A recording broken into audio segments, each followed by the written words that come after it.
Hello everybody, my name is Olsteph. Welcome back to another episode of NASCAR 25 Career Mode. Today we are on episode 3. Last episode we did 3 races, so we started out, I believe, with... I cannot remember. I think it was Bristol.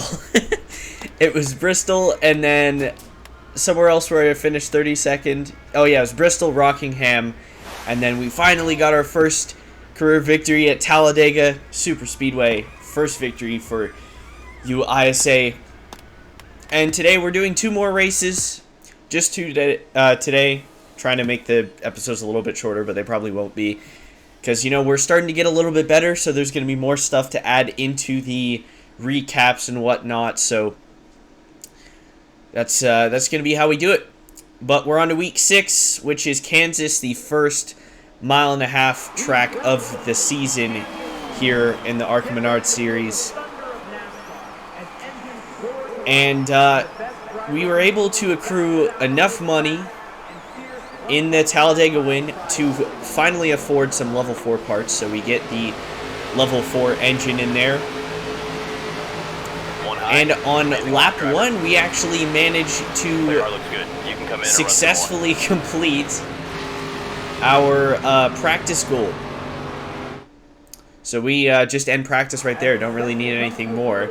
End practice in the 16th spot, so pretty good. The new engine working for us so far. And I apologize for the freezing. I promise it only happens throughout the Kansas race. I recorded 4 races in this time span. We're only looking at 2 today, but I did record 4, and this one was the only one that had freezing issues, so I don't know if it was a problem with the track or if it was a recording problem on my end. I'm not sure, but I still have yet to diagnose it. Way to push out there.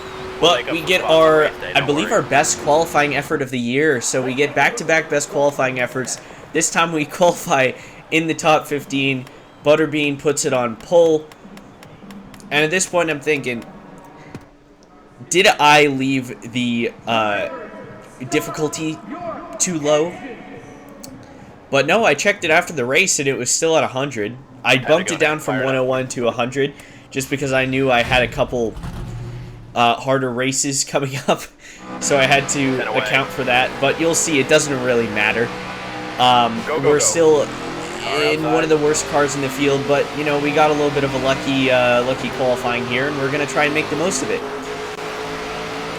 So we start in the 15th spot right next to the 06 of Brayton Laster. Full speed, full song into turns 1 and 2 for the first time today. We head down the backstretch right up behind Patrick Starr, who was involved in 3 of the 4 wrecks the last race at Talladega, including one where he got upside down. And speaking of cars that got upside down, Brendan Queen seemed to have been not touched at all by the horrendous accident last week at Talladega, as he ended up putting it on pole and continues to lead as we go 3 wide underneath Greg Van Alsten, Patrick Starr, Poli, almost up inside the top 10 already as we go to the bottom of fellow Canadian and ex-Winnipegger Amber Balkan, sorry, I forgot her name for a second.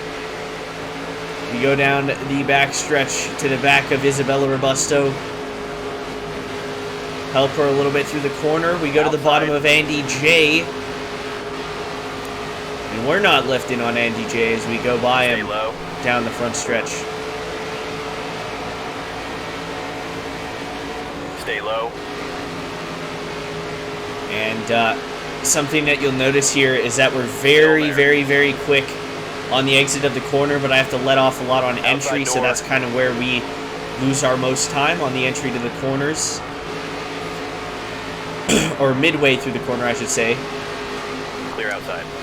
We get down to the bottom, clip the apron a couple of times, but we managed to get by a couple more cars following Isabella Robusto through to the 8th spot now for us, as we get by Tad Moffitt, who had just a terrible run at Bristol with us out back, but now we're up front racing with him for a couple of the top spots as we get to the bottom of Isabella Robusto. Now coming down the back stretch to the back end of Jake Finch, to the inside of him. And we clear him up into the 6th spot now, going for 5th. Looking for a top 5 under green here. Unbelievable run for us today, looking for back-to-back top 5s. I clipped the apron there. Let Jake Finch get back to the bottom of me here. But we're getting the massive draft down the front stretch from Cole Raz. Side by side still as we enter 1 and 2. We run the top side really good through the center of the corner. Have to let off a bit so I don't run in the back with Cole Raz. Coming down the backstretch here, we give him a little shot going down into turn 3. End up making contact a little bit with the 25. I wasn't expecting him to be tucked up on my door still. We're having a nice little side-by-side battle as we head through turn 3 and 4. Down the front stretch, still side-by-side with the 25. We're going to let him by as we head down the front stretch here. And now we're running the middle groove through the corner. Have to let off just a little bit. I think about taking it 3 wide, but I know Cole is going to push up the track a little bit. So I just decided to shove it back down to the bottom. Get the draft from Jake Finch. Put it to the bottom of the racetrack. Get really, really tight on the bottom. Push up the racetrack just a little bit, but we end up clearing both Cole Raz and Jake Finch for a spot in the top 5. 10 to go. And with 10 to go, we catch up to a couple of the drivers running up front, LeVar Scott and Lawless Allen, who are getting slowed down by lap traffic significantly, so we're able to catch up to them where we normally wouldn't be able to. We get to the inside of the 6 of LeVar Scott. Clear high. But he pushes back through in 3. I'm not sure why I was running the bottom so much here. One up high. Seemed like the car was driving a lot better towards the top. But, you know, we're still making up ground, so it doesn't really matter. We're side by side with LeVar down the front stretch. We head down into 1 and 2, and we manage to clear him through 2. Down into turn 2. We got Lawless Allen in our sights, looking to the outside and looking for a podium finish here. The leader's pretty far up the road. I see William Sawalich up there, but stay low. Brendan Butterbean Queen just completely gone. Oh, I get really tight on the entry to 1 there. Slide up the racetrack a little bit. Lawless retakes the spot.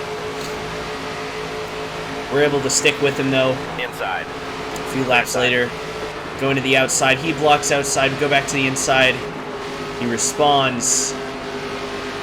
We run really good through the center there, surprisingly on the bottom of the racetrack this time. We get the draft up behind him. Pull even. Headed down into 3. Let off. And then just let the momentum carry us up the racetrack.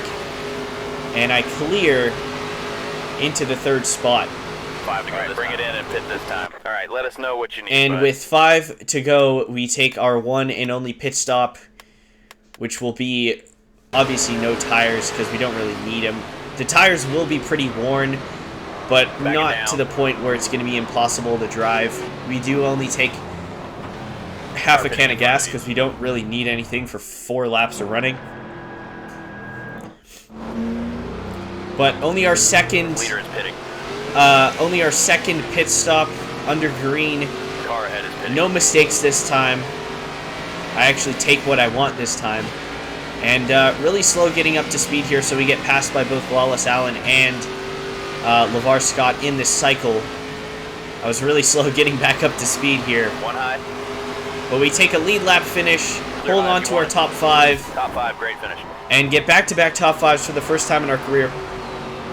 USA carrying some momentum here in the NASCAR 25 career mode saga. Brendan Queen taking home a victory after his horrible crash at Talladega. Sawalich 2nd, Scott 3rd, Lawless Allen 4th, and we round out the top 5.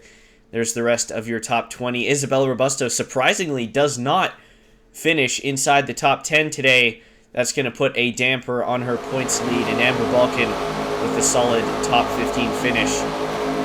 And a look at the recap here. We make a little bit of contact with Patrick Star-Pulley down the front stretch. This is coming on to lap 2, I believe. We head down into the corner, clear Tyler Reif. Get down 3 wide on the bottom with Van Alst and Patrick Starr Poli. We get by Andy J here out of turn 3. Push up the racetrack. Trying to side draft to 46. I'm not sure how much side draft affects cars in this game. Seems like not at all sometimes, but that might just be because the car is slow still. We go up the racetrack.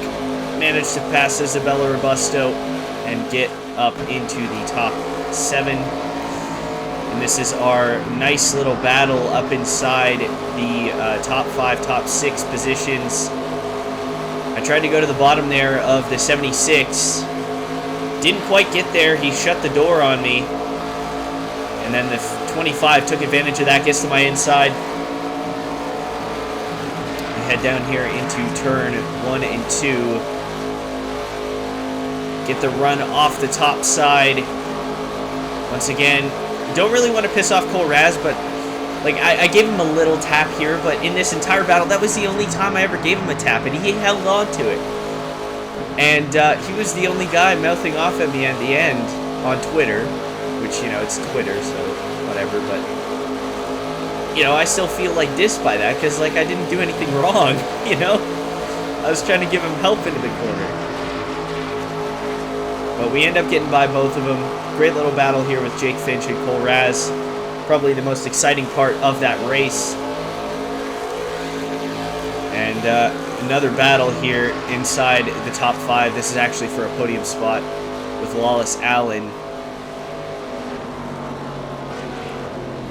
And we come down to pit road with 4 1/4 laps to go, with Tanner Reif right behind us.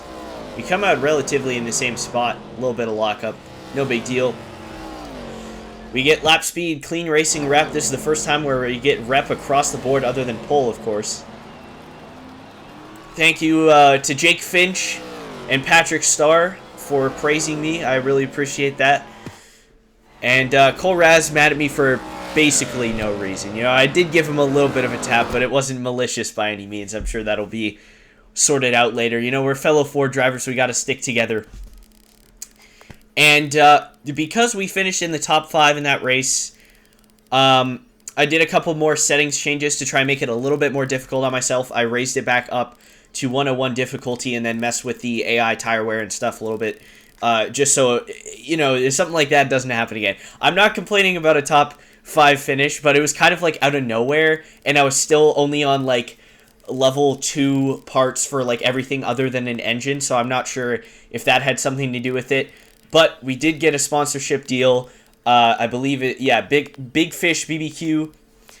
And we make a new paint scheme for it. The red, yellow, and blue. Pretty nice little paint scheme. I was going to go with red, white, and blue. Just like a patriotic, American patriotic type scheme. But I decided to go with red, yellow, and blue instead, because it kind of goes with like the little fire and the yellow writing for the fishbbq.shop thing. So we make this scheme there. Pretty nice, actually. I like the yellow rims. I always jump on the opportunity to paint rims, of course. I just think it looks better. I would be much more appreciative of teams if they all had painted rims, you know, other than things for like, you know, Darlington and whatever. But we head on to week number 7 of 19 at North Wilkesboro Speedway. And I warn you, this is probably one of the worst weekends I'll have this season. You know, we still had like upgrades and we still had like 70% on the level 4 engine. But man, oh man, this weekend was brutal, I tell you. Brutal. We'll see who can set the fastest time here in this practice. But we head into practice. I've never raced North Wilkesboro in anything before. Definitely not in real life. And not in any games. I don't think it's ever been in any games before other than like iRacing, but correct me if I'm wrong on that. Clear high if you want it. Because I probably am. But I just don't know where the braking markers are at all here. Had a very weird setup. I think I was on tight. And then re-entering the corner here, we come together with Kyle Keller.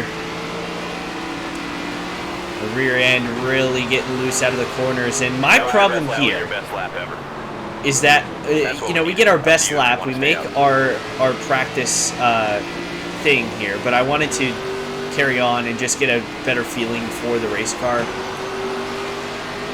But the problem with this car is that you have to brake so hard to keep it on the bottom of the racetrack. And then you get super loose off the corner, so you end up pushing up anyway. So you're tight in and loose off on any setup other than, like, tight. But then you're just tight everywhere and you can't get up off the corners at all. And you don't know how frustrating that is driving like that for, like, 50 laps. Because it's, like, impossible to pass anybody unless they're getting held up by lap traffic. All right, let's go. So I don't know if there's a way to fix that or if it's just like a skilled driving thing, like if it's user error or You've got what. The right but car. Now trust it and drive the wheels off this thing. You know, he says I have the right car. It really doesn't feel like it. But we managed to get a 20.4 on our first run, done. But we improved to a 20.0 on our second and meet our goal somehow. I was not confident at all on that, but we really only have to finish top 25 here, so it's not that big of a deal. We still do make strides here. You know, if we were still on level 1, level 2 parts at this point, I would 100% be only finishing like 35th or 34th, and maybe not even that.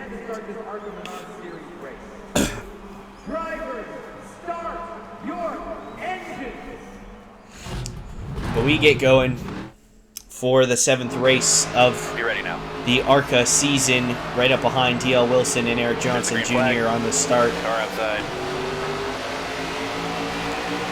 And, you know, the car wouldn't be that much of a problem Inside now. if I were able to to roll the center of the corner as well as the AI can. Like, you can see down into the corner, they're a little bit slow on entry. And I'm able to pass them at the start on fresh tires, but you can see even on fresh tires, the back end starts to kick out a lot. Car inside. Clear high if you want it. When we go up the racetrack, kind of muscle the 03 out of the way. It has to be done to get up inside the top 20 here, behind Timmy Hill and Eric Johnson Jr. And you can see there's cars able to just like wrap the bottom all the way around. I always have to come up off the corner or else the car's going to spin out. Or I'm going to have like no momentum at all, so... Once again, I'm not sure if that's just like upgrade things or what, but it was a pain in the ass to drive, I will tell you that much. Clear high. We break our way into the top 20 though from a 23rd starting spot.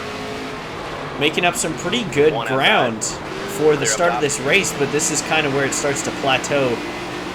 I was expecting to get to the bottom of Eric Johnson Jr. there. We do make it this time.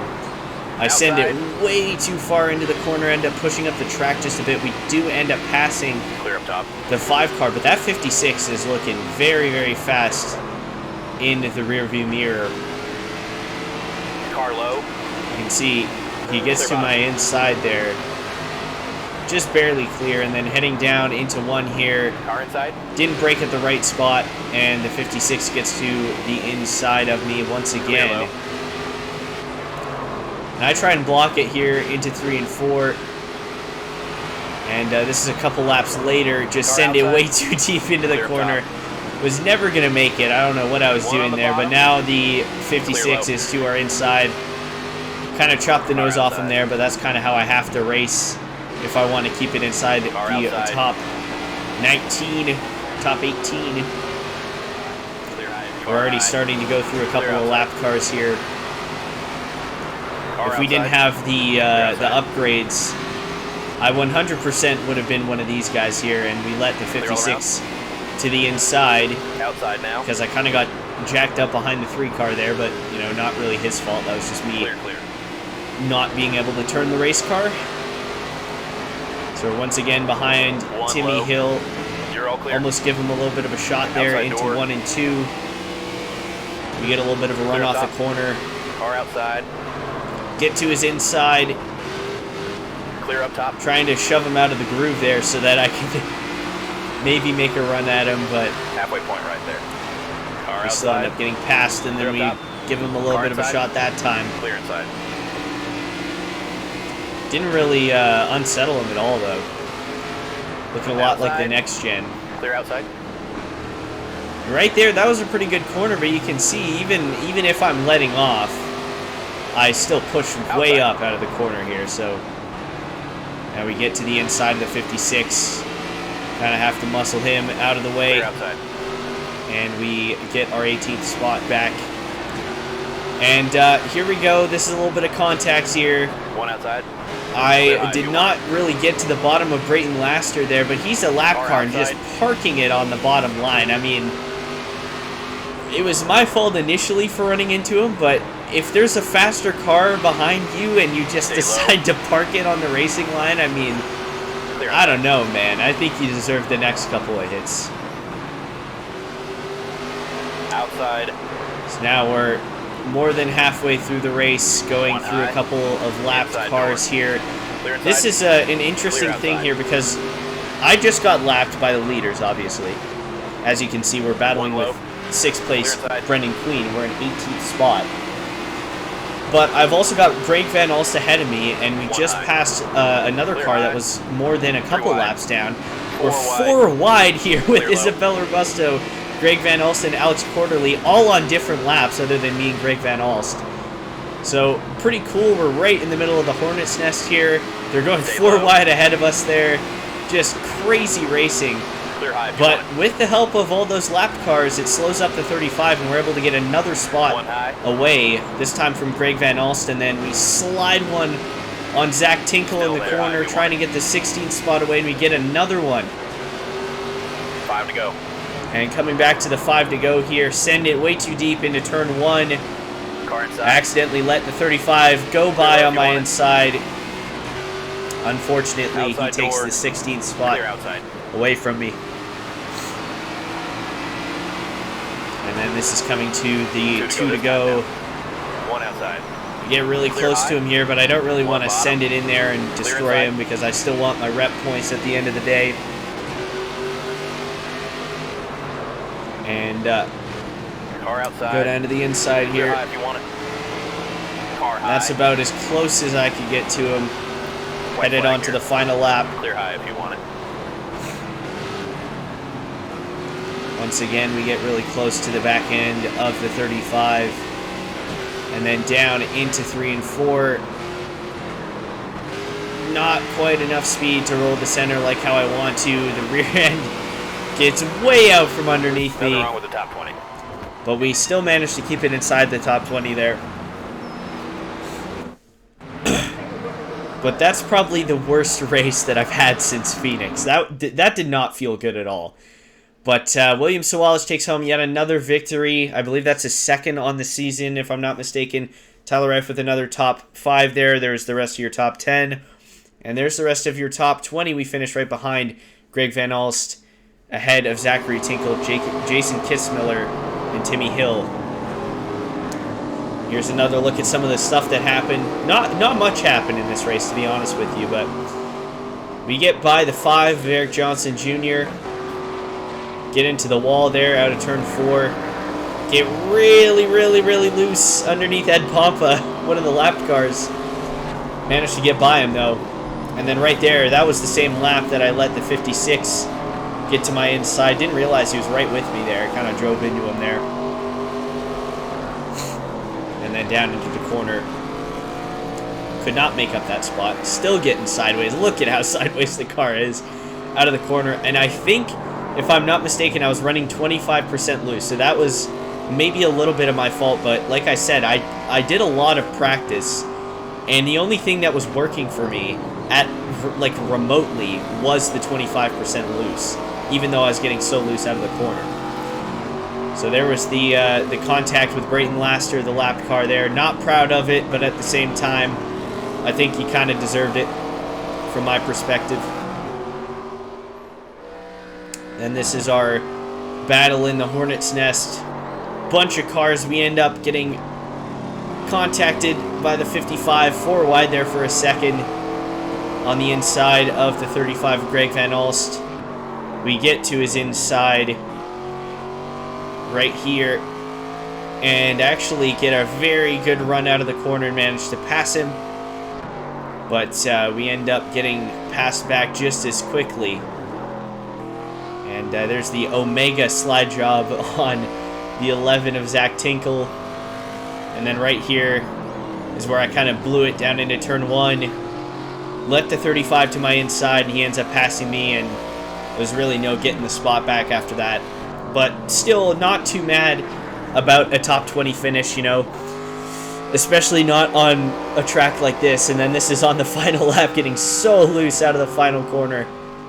Coming to the checkered flag. We get 200 rep for clean racing despite having an anything but clean race. Only 70 rep for lap time. That's not really surprising. We don't get a pole speed rep or anything like that. And Brayton Laster, the only guy really mad at me there. Thank you, Timmy Hill and Amber Balkan, for the support. And thank you guys so much for watching. That is where I'm going to leave this episode off. 2 more weeks down. Another top 5 in the books for you, ISA. Not too shabby, and we're only moving up in the racing world. So once again, thank you guys so much for watching.